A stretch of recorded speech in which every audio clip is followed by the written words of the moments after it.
Gift Biz Unwrapped, episode 176. Let me say it in the most unhelpful way. Stop it! Attention gifters, bakers, crafters, and makers. Pursuing your dream can be fun. Whether you have an established business or are looking to start one now, you are in the right place. This is Gift Biz Unwrapped, helping you turn your skill into a flourishing business. Join us for an episode packed full of invaluable guidance, resources, and the support you need to grow your gift biz. Here is your host, Gift Biz gal, Sue Monheit. Hi there, it's Sue, and thank you for spending a little bit of your time with me today. Once you've listened to the show, if you want to make sure that you catch every episode, go over on Apple Podcasts and click that little subscribe button. That way, every time an episode is released, it'll automatically come down to your phone or your computer, wherever you like to listen to the show. Also, for my Android listeners, I want to make sure that you are aware of the new Google Podcast app, a fabulous new addition so that you can listen to your podcasts effectively there too. Additionally, if you'd like even more gift biz motivation, I want to make sure that you're familiar with our private Facebook group called Gift Biz Breeze. You know, pursuing your business should be fun, exciting, rewarding, energizing. But as you start getting into the thick of things, it can become really stressful and downright scary. When you join the Breeze, it's like sitting in the park with friends who bring you all the support and the answers that you need and that you've been looking for. The group that's come together in the Breeze is an amazing collection of creators, and you get to know each of them and mingle with them and talk with them, and we all share together the growth of our business. One of my favorite things that we do there is one day a week, everyone can post what they're working on. It could be a new product they're creating. It could be a seasonal product that really is flying off the shelves. I can't tell you how beautiful and creative and original and unique so many of these products are. It is so fun to see. And it gives all of us other ideas, not to copy, but for inspiration of what we can do and apply to our own businesses. To join the Breeze, just go over to giftbizbreeze.com. And now, it's time to get on to the show. Oh, Gift Biz listeners, you are in for such a treat. Today, it is my pleasure to introduce you to Susan RoAne. Susan is the author of the bestseller, How to Work a Room. I'm quite sure many of you have already read it. The book has sold over 1.2 million copies in 14 countries. She has also authored The Secrets of Savvy Networking, which is also a bestseller. Susan is an in-demand international keynote speaker who has shared her message of connection and communication with audiences worldwide. She was quoted by Sir Richard Branson as number 6 in his 10 quotes to make things happen. Her clients include Coca-Cola, the U.S. Air Force, and Apple Computer, to name a few. But her personal favorite is Hershey chocolate. Mine too. Please join me in welcoming my guest, keynote speaker, best-selling author, and the mingling maven, Susan RoAne. Susan, welcome to the Gift Biz Unwrapped podcast. Oh, well, thank you for having me. I'm looking forward to this. I am so excited, and we're just going to kick it off by telling everybody how we got connected. It's so crazy. And I usually say, let's do the candle first, but let's just do that story first. Do you want to take it away or should I? You do the start of it because you have the beginning. Okay. Let me just preface this by saying the world is our oyster and you never know. My biggest marketing for any business, any craft, anything you're doing is keep your antenna up because you never know.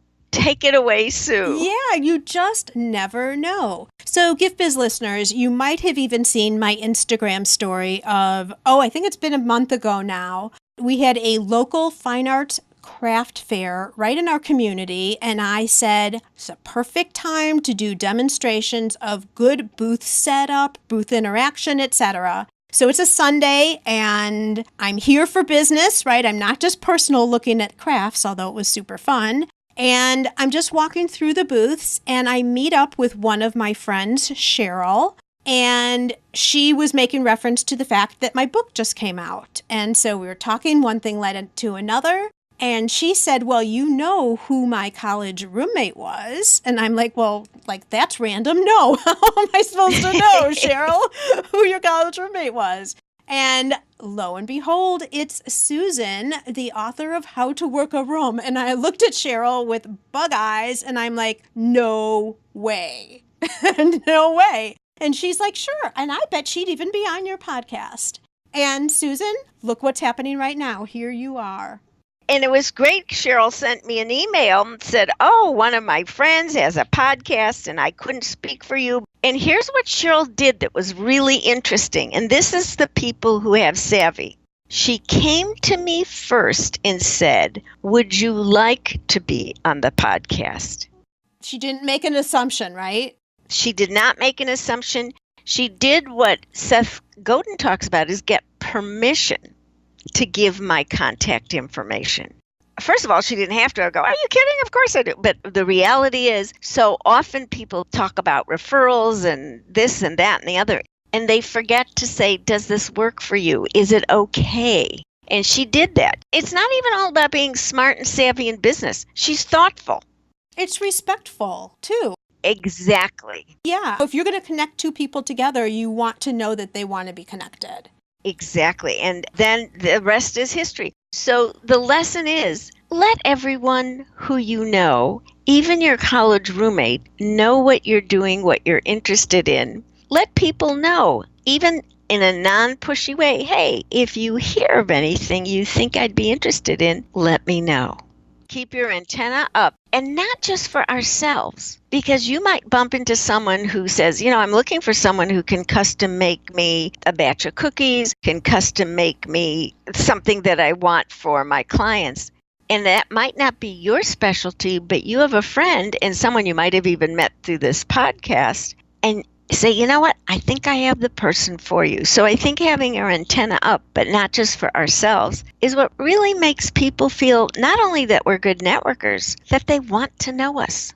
Exactly. And that we have other people in mind. We're not just there for our own personal gain. Absolutely. It's too self-aggrandizing to always be about ourselves. And if you never recommend other people, why on earth should anyone recommend you? Oh, that is good. Came from a conversation I had last night with a fellow speaker who says, well, I don't like to recommend people. What if they do a bad job? I said, if you're going to recommend someone to a speech, they're going to bust their tushes to make sure they do a good job. Absolutely. But he can't talk about getting referrals. He won't give them. Well, you know what? That doesn't speak well of you. You missed the boat. That's right. There's a lot about mindset there, which I know we're going to get into, but I'm going to take this from the top again. And Susan, it's a little bit different for you maybe, but I like to start off our shows by having you describe yourself as a motivational candle, because it gives our audience a little bit of a different way to understand what you're about. So if you were to give me a color and a quote, and maybe you're going to use this new one, I don't know, but on a candle that really speaks you, what would your motivational candle look like?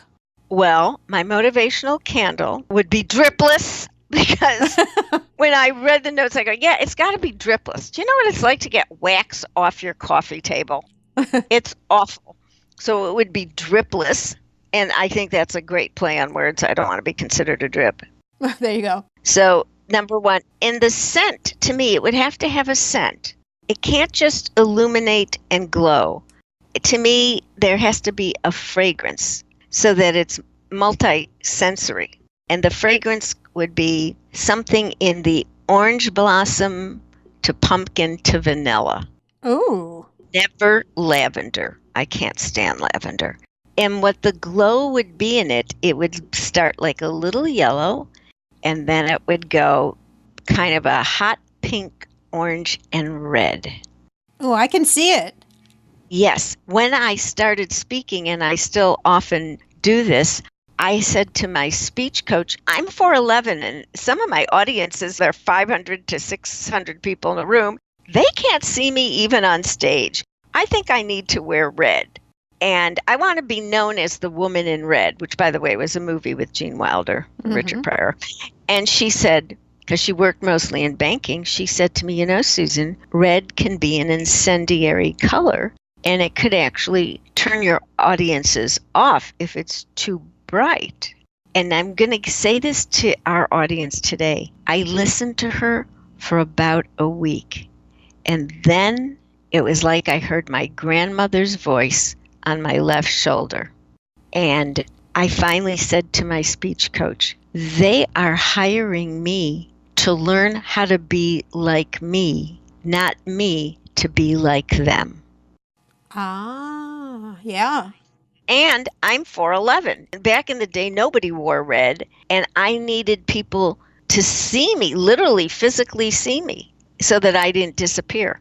And I became the woman in red. I wore red suits for every speech, and I often still do. But now that I'm at a certain point of my life, and especially if I'm in a weather belt that's way too hot for my red knit suits, I do different colors. But that red, so turning to red was really important.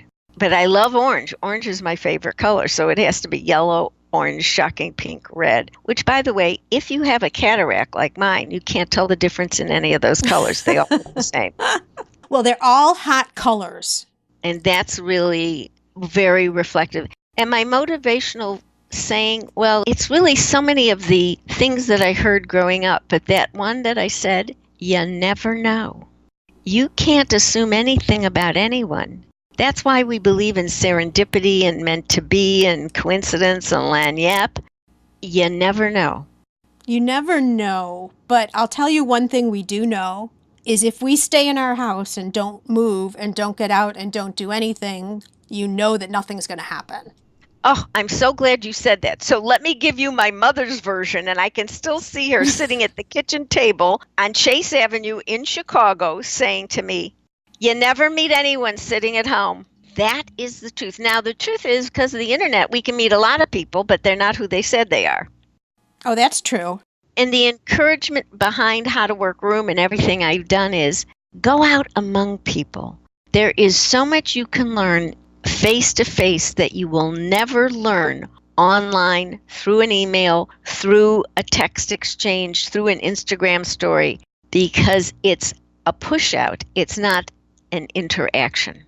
Right. And I think all the subtle facial changes, tone of voice even. Yes. And just being next to somebody face to face and talking and interacting back and forth is a whole different dynamic. I mean, I'm not going to say that online isn't worth it. There's opportunities online, but it's not instead of, it's in addition to.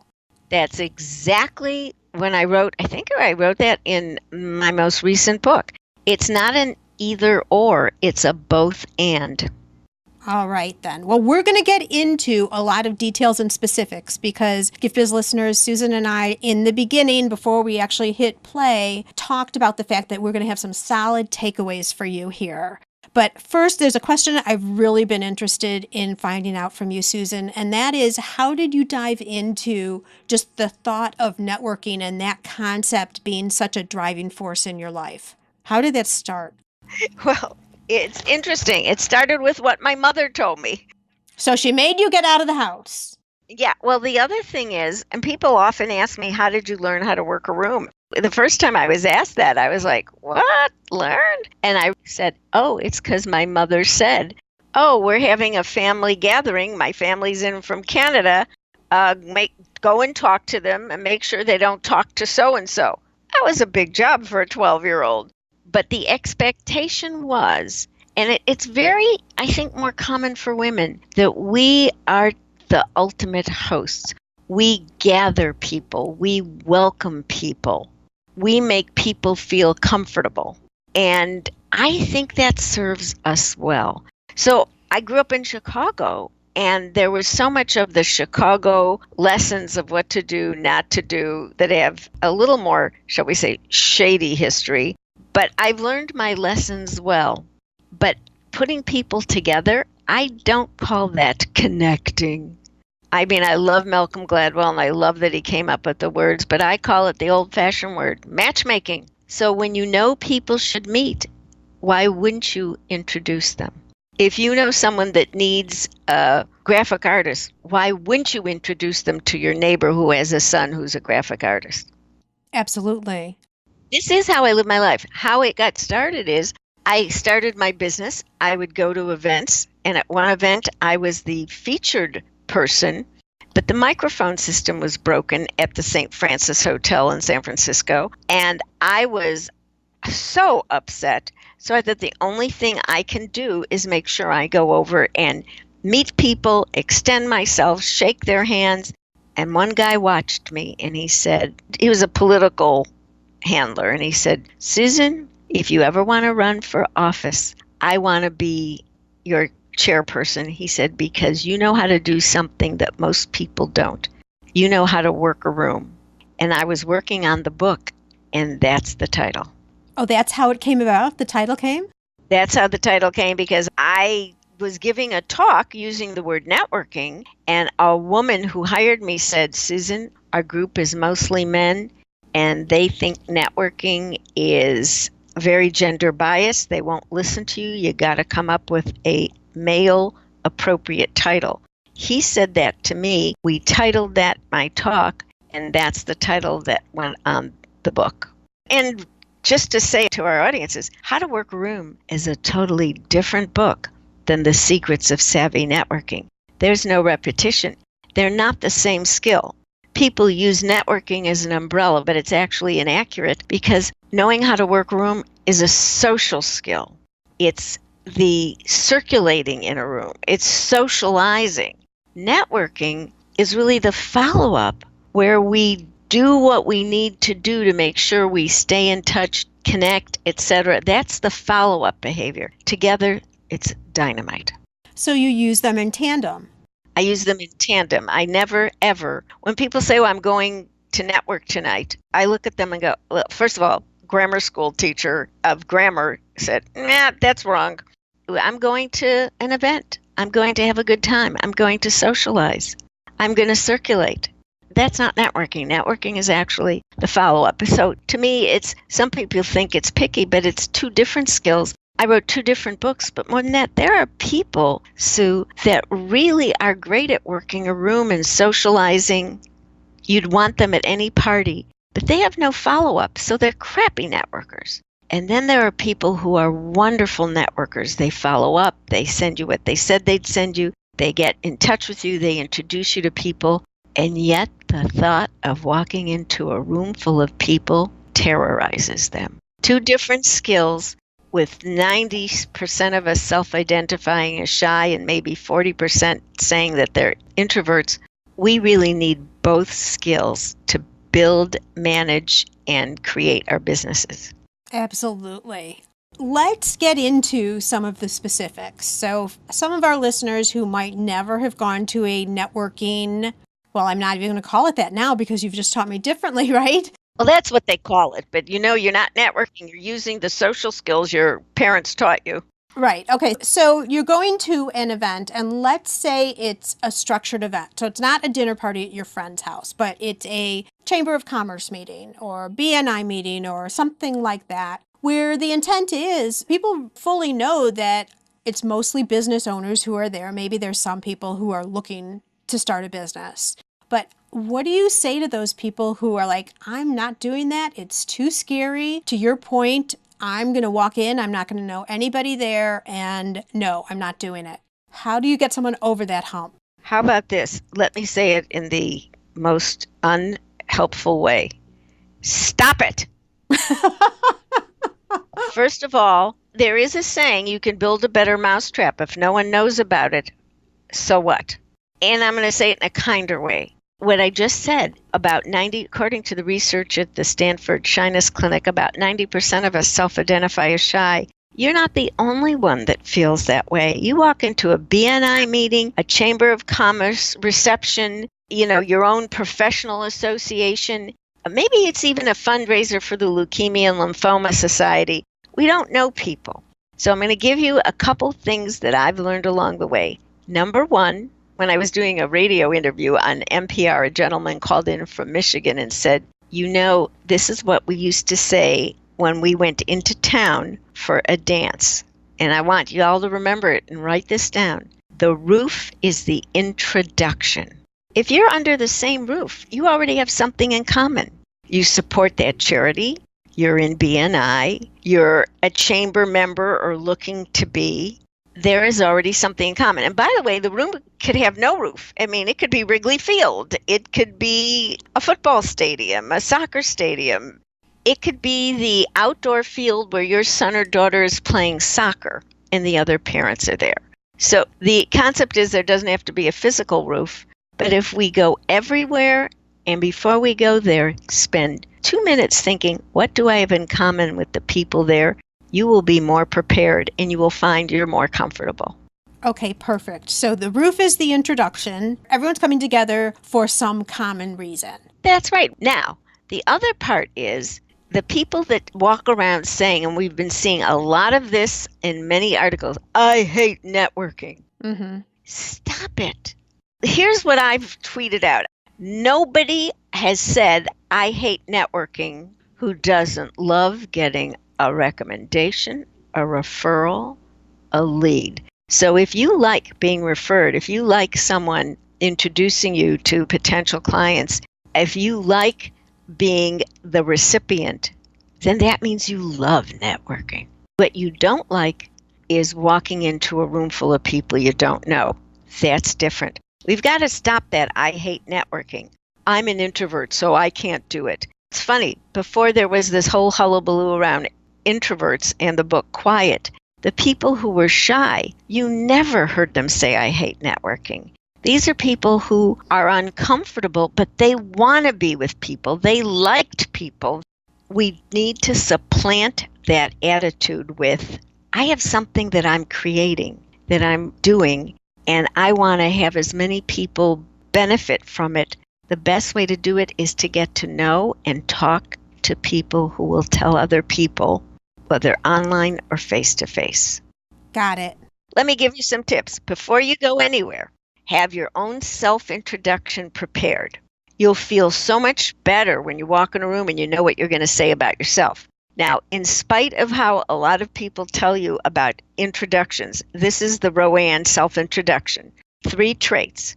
It is not 30 seconds or 15 seconds. It's a 7 to 9 second pleasantry.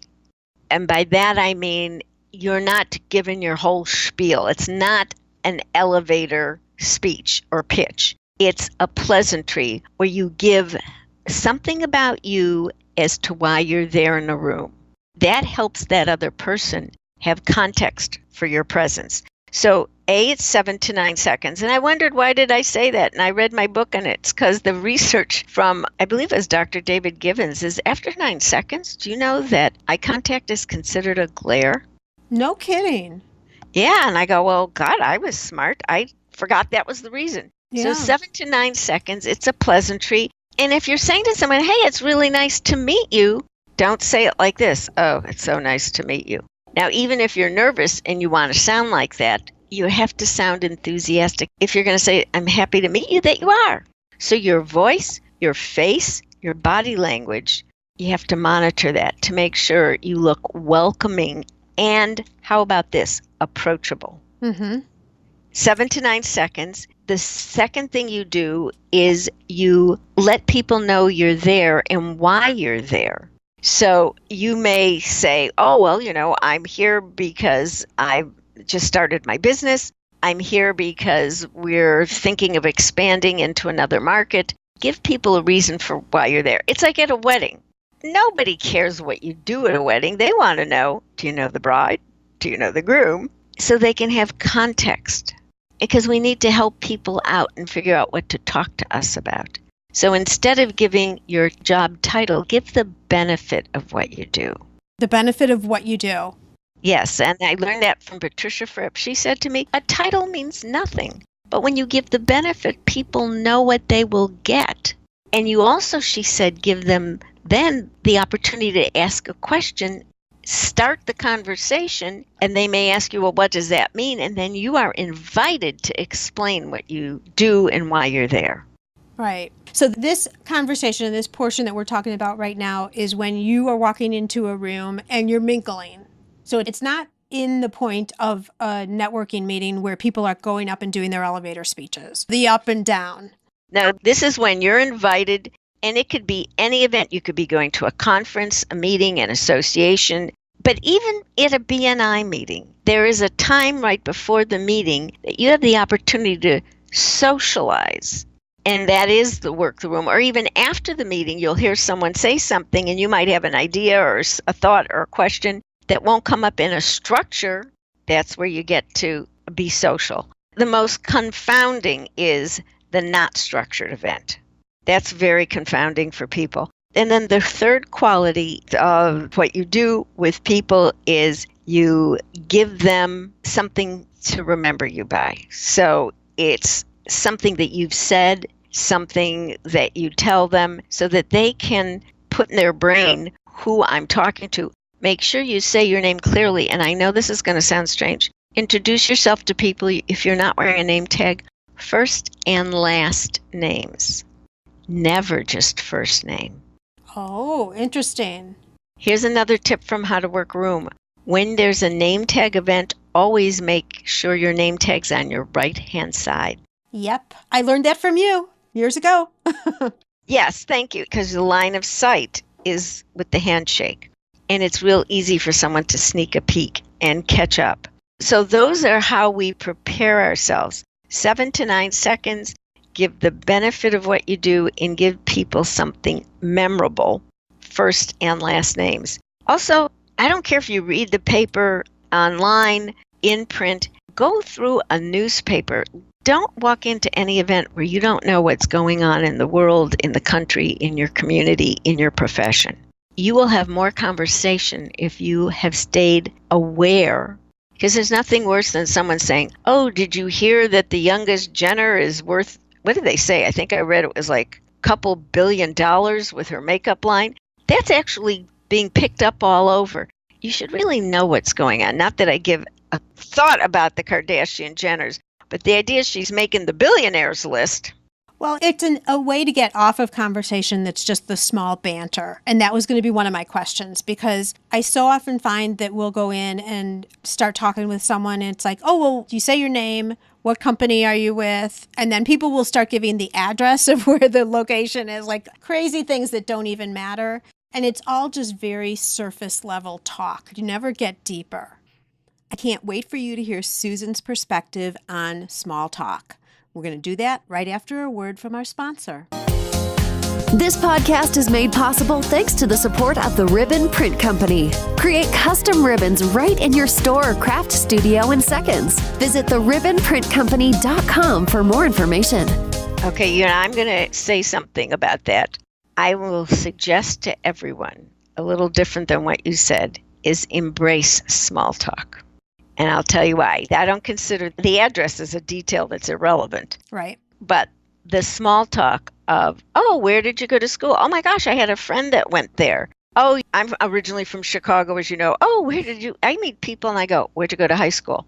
Oh, where did you eat pizza? Now, a lot of people in a lot of other cities think, what are you asking me where I ate pizza from? But we all know that's a really important question, because people bond about what they have in common.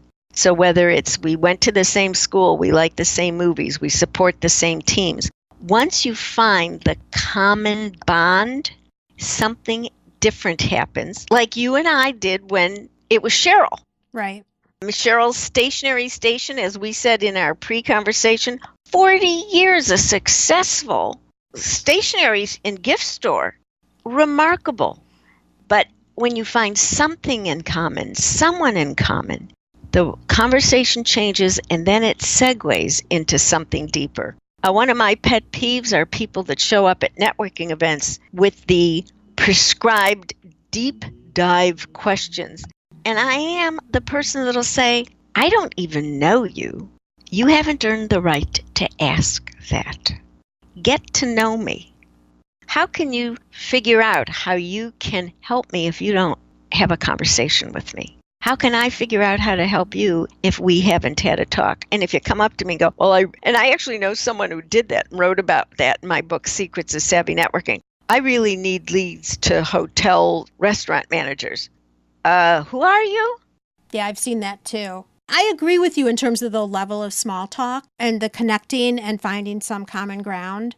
But I find some people, what'll happen is they will say good morning and they'll talk about the weather and then they'll throw a business card at you. Oh, no. Those aren't people that know how to work a room.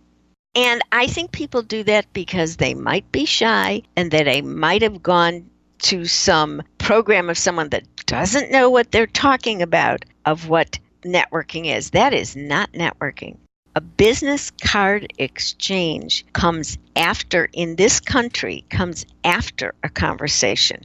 In some countries, it precedes, and in the Eastern countries, Japan, etc., so there's a more formalized process because it's a presentation of a business card. But in North America and in many parts of Europe, it follows up a conversation. Here's the whole key. It all is really, Sue, is if you're in a room, you have the wonderful option of talking to people face to face. Have a conversation, find out what they're interested in. If you don't know something about what they're interested in, well, what if I don't know anything? I said, oh, even better.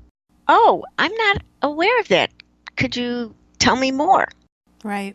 Okay, well, so now I have another question, and I'm going to put myself out on the line because I'm going to tell you what I tell people to do, and you're going to tell me if this is good advice or not, all right? So when I'm working with somebody and they are uncomfortable about networking, you and I spoke earlier about how much of an advocate I am, and most of our listeners know because I talk to them, you should be out networking no matter what. But I also, when people are nervous and anxious and afraid to go in, I tell them, don't focus on yourself. What you're trying to do is focus and learn as much as you can about other people to see how you can help them. And then automatically it'll start turning around later to, oh, and also what do you do? But so if the focus is on nice to meet you, whatever else, small talk, because I agree with the small talk there, and then your questions are all learning about them, not what do I say next about me, it makes everything so much easier because you're focusing out, you're not focusing in. What do you think about that? Well, absolutely. And I'm going to give this other thought that a woman said in a presentation I did in Hawaii, and it was such good advice, and I'm so glad she gave it to me so early on that I could share it. Instead of walking into a room going, oh, I'm so nervous, I don't like people, what if they do that? She said, you have to change that attitude to, what can I do to make them comfortable with me? Mm. And when you do that and you shift that attitude and you actually try to make people comfortable with you, they actually will get comfortable. When they're comfortable, they'll be more open, and then you're in a dialogue. So what you said is true. Also on conversation. Conversation is not 20 questions. Conversation is not an interrogation. The three, and I actually wrote, What Do I Say Next? Still out there by Grand Central Publishing. The three aspects to conversation. I tell everyone you can't miss if you go everywhere bringing your oar. You'll paddle through any problem. And it stands for observe, ask, reveal. A conversation is not just questions, it's not just observations, and it's not just revealing, but it's a combination. And I know someone whose idea of conversation is she asks 20 questions. And I'm going to tell you why we shouldn't do that. Number one, we will appear nosy. Number two, you can say, well, I'm just curious. But the most important thing is you put someone else on the spot to do all the talking. Yeah. You have to bring your story, your comments. One of the things I share with people is if someone's talking about something that you really don't know, but you have a friend, like I don't have a dog. I can't share dog stories, but I borrow my friend's dog stories. So if someone's talking about their pet, I borrow, if it's a golden, I have my friend with the golden stories. I have the Bichon stories. So here's the underscore to this, the RoAne tip. Borrow other people's lives. That's how we help connect with people when we don't have that direct experience. Interesting. Yeah, so you tell a story from someone else that's relevant to the conversation. That's relevant to the conversation. It's like, oh, how about this? I am never jumping out of a plane that is in good working condition. I have a friend who's a skydiver. Someone talks about, oh, I'm doing this skydive for my birthday. Well, I try not to roll my eyes because that would be a good thing. But then the next thing is I shared Jim's story of how he got started. Actually, he wanted me to go skydiving. And 3 people who love and adore me said, no, you're not doing it. I said, okay. But you see, if you borrow other stories, or if you've read, or if you read the paper, you'll read about. And that's how you build a conversation.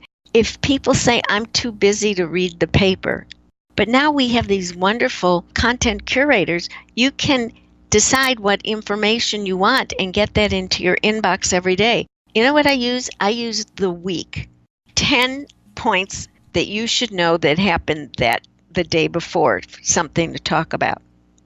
I have the Skim delivered. Have you heard of the Skim? Oh, me too. Yeah. Oh, no, I've been getting the Skim for a couple years. Yes.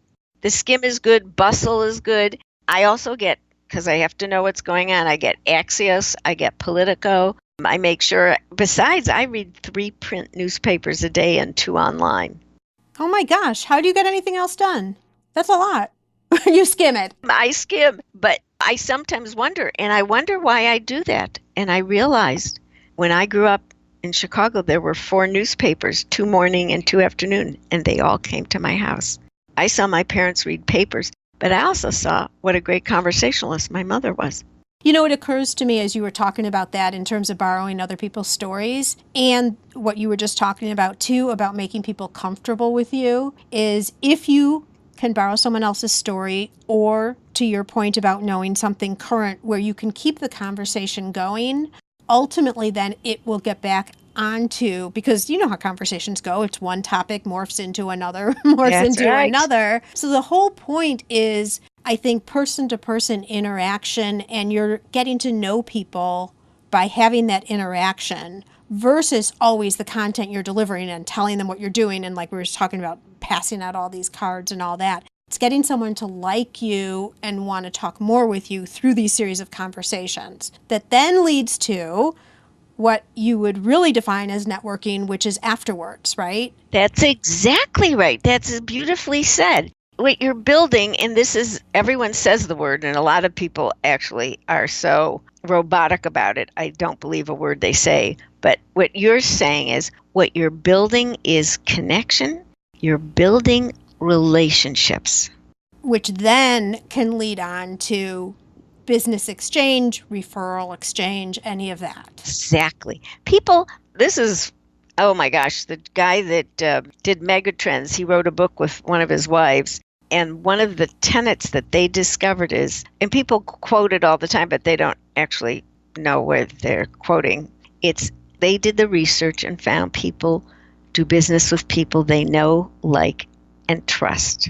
And the more you can get to know people via conversation, communication, staying in touch, the deeper you build the trust and the relationship. Especially face-to-face.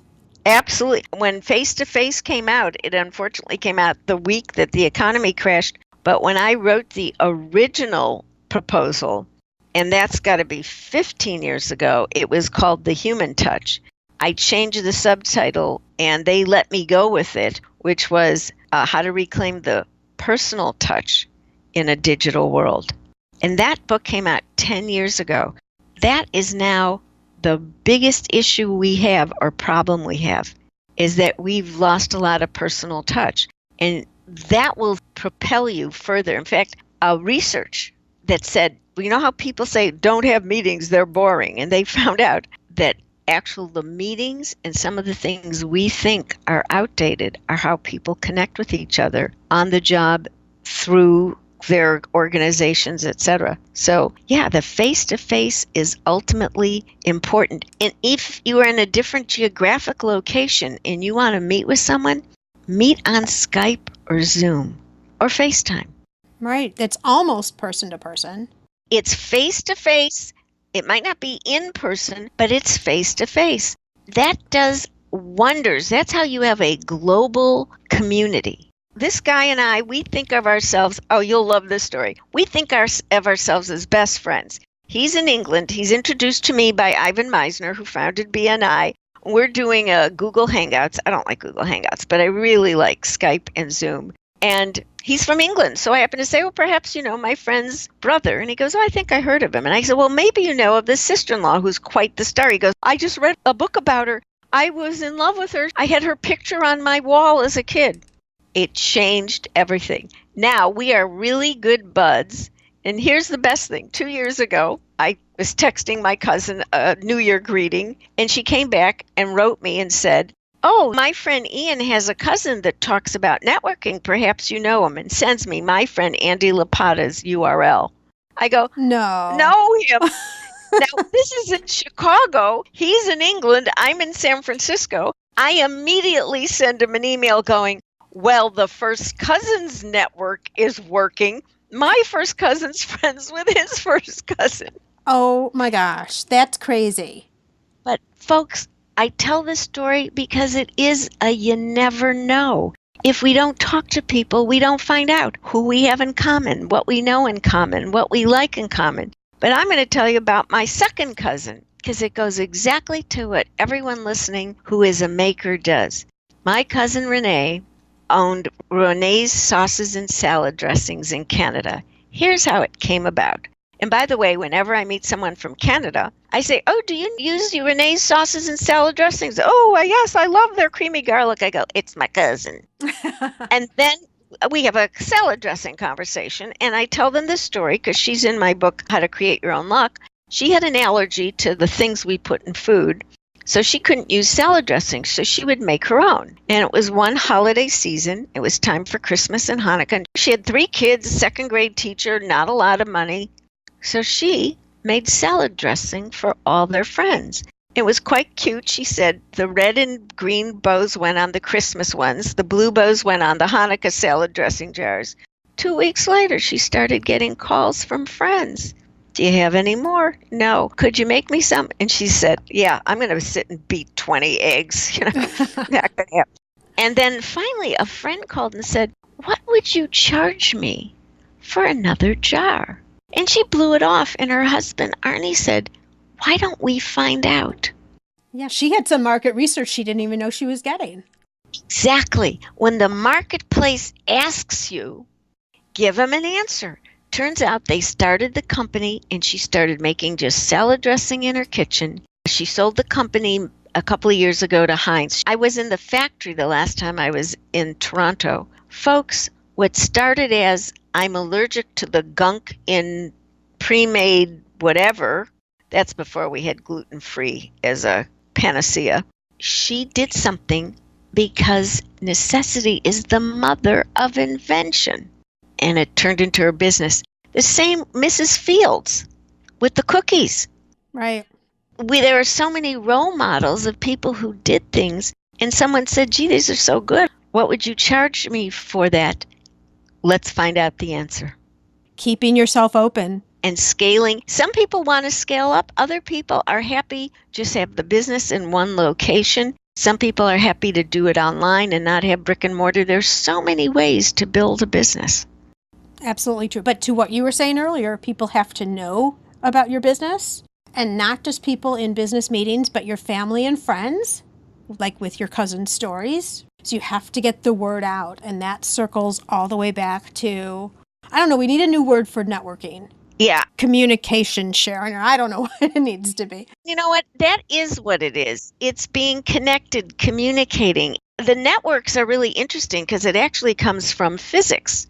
I know I'm the only person who writes on networking who actually read Linked by Dr. Barabasi, who is a physics PhD professor, because so much of that goes back to physics and how neurons and all that string theory, believe it or not. But it is about these networks. And you know what? You don't just have one network. I've had people say to me, well, I really don't have a network. I have a neighbor who says, I'm not a social person. I don't have a network. Yes, you do. You live next door to one. You went to school with one. You went to camp with one. You play bocce ball with one. Your kids are in a soccer group with other parents who are one. Your fellow workers they're one.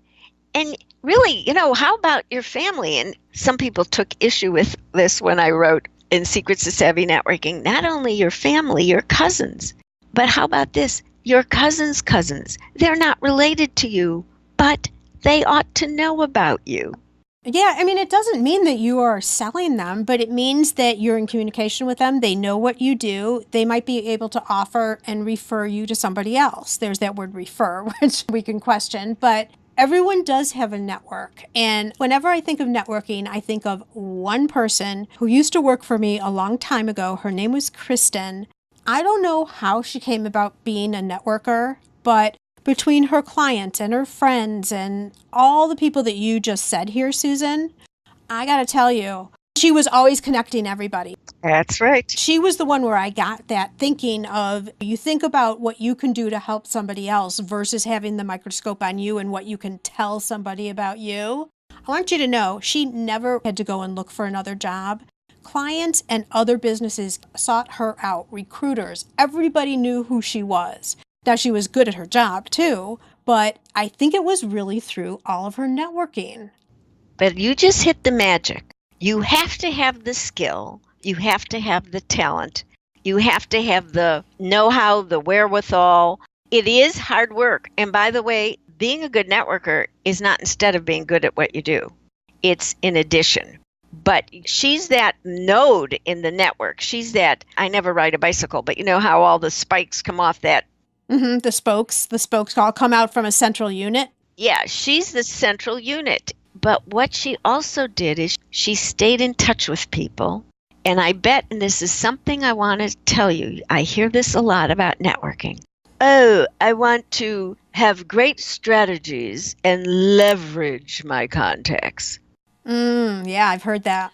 And I find that reprehensible because really what you want to do is let people know what you do, but you also want to be the person that people want to know.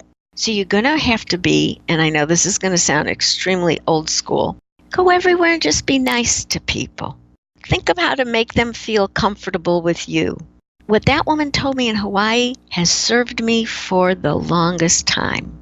And you build a network from there. You don't want anyone in your network that gives you agita and makes you feel like you're going to have an ulcer attack. And you will never, I've told this to people, when I refer a speaker to an organization, I say to them, I am only referring people who not only have the expertise to speak about this area, but who you'll enjoy working with. I never recommend anyone who is an ulcer creator. Yeah. So I think that woman that you know, that's what happens. And people will say, but I work harder than she does. But you don't have the relationships. It's all relationships. It all comes back to relationships. You're totally right. Susan, we could go on and keep talking. I know you probably have a million other stories, but I'm sure you have other things that you need to do today. I'm getting my hair colored in an hour. If you don't think that's the most important thing in my week, oh my God. Oh, well, secret is I have an appointment this afternoon as well. So how about that? Seriously, I'm not kidding. See what we just did? We revealed a little something, truth about our life, connected, shared a laugh. Yeah. What do you think that does? So don't be afraid to share some things. But like as one woman said to me, my son was in juvie for the weekend and I never shared that with anyone. Yeah, it endears you. And it's okay to also share weaknesses, I think, too. I mean, it doesn't have to be all bravo. Oh, yes. If you are vulnerable, I think that's one of the things that people find attractive in people when they are vulnerable. That's not my skill. I really don't know about it. I'm really a bad techie. I may be great at social media, but Sue knows when it comes to, oh my God, how do I get the microphone into this? It doesn't quite work. But you know what? When you share vulnerability, you never know. You could be talking to the person that says, oh, I know how to do that. Let me help you. Oh, my cousins can do that. Let me introduce you. Share vulnerability. But I will say this, on my door, there is a wonderful sign that says everything about me because it says, Martha Stewart doesn't live here. That's good. And we all can't be good at everything. And it's crazy to even think you can. And I say to people, in terms of our makers who are making baking products, why would I take business away from someone who can bake a bread and make a brownie and try it myself? They're trying to make a living. I have to support them. Love that. Well, you have supported my community in such a wonderful way today because the information that you're providing is so good. And I told you before, I want to motivate everybody to get out there and to be in communication with other people. See, I'm trying to learn different words to use because it can be valuable. It's reciprocal. It can be valuable to both. Now, Susan, I'd like to present you with a virtual gift. It's a magical box containing unlimited possibilities for your future and what comes next. So this is your dream or your goal of almost unreachable heights that you'd wish to obtain.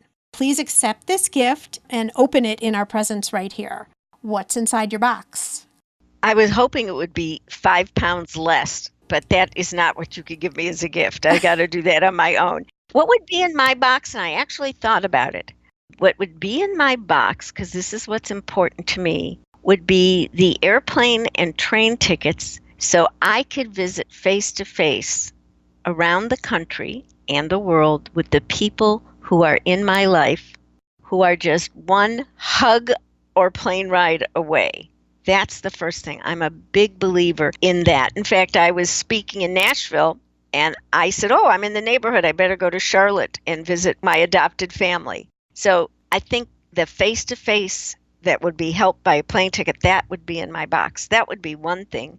The other thing that would really be important to me is having in my box the certificate of good health, the good health certificate, because so little matters if one does not have good health. And luckily, I think I have it. I'm knocking on wood because I'm superstitious. But I think a good health certificate, and that really means that all of us that have our own businesses and our own practices, that we really need to make sure that we're exercising, eating right, don't do the things that don't help us, and stay in good health. Because when you see someone that doesn't have it, you appreciate it so much better. Yeah, you sure do. And then you have to remember and appreciate it every day when you do have it, for sure. Yeah. And I think the third thing in my box, because this is how I make my living and this is what I love doing, and that is invitations to be hired to speak at conferences, organizations, meetings, universities, at schools. Because to me, spreading the word, which I've done for over 3 decades, of how we can meet, mingle, become mingling mavens, overcome our shyness, adapt our introversion into a way that works for us, and make friends. Because ultimately, Sue, all the research shows the people that live longer, healthier lives are the people who have friends and relationships. Well said. And I've heard that research too. You're right.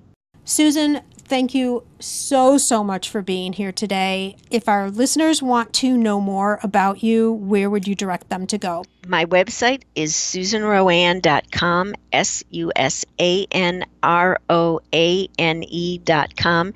You can also get to it by going to howtoworkaroom.com. Thank you so much. And Susan, I really think that we've accomplished what we set out to do today. We had our objective in the beginning, and I think we landed it. What do you think? I would agree. And I think this, because you and I are so much on the same page, we just want everyone listening in your community to know that the sooner and the more often you do the face-to-face, I think the quicker and the more valuable your business will grow. I don't even want to say anything more. I want to end it there because that was the best final statement that you could give. Susan, thank you so much. I really appreciate your time today. My pleasure. Are you discouraged because your business is not performing as you had envisioned? Are you stuck and confused about how to turn things around? Sue's new best-selling book is structured to help you identify where the holes are in your business and show you exactly how to fix them. You'll learn from Sue and owners just like you who are seeing real growth and are living their dream. Maker to master. Find and fix what's not working in your small business. Get it on Amazon or through www.giftbizunwrapped.com/master.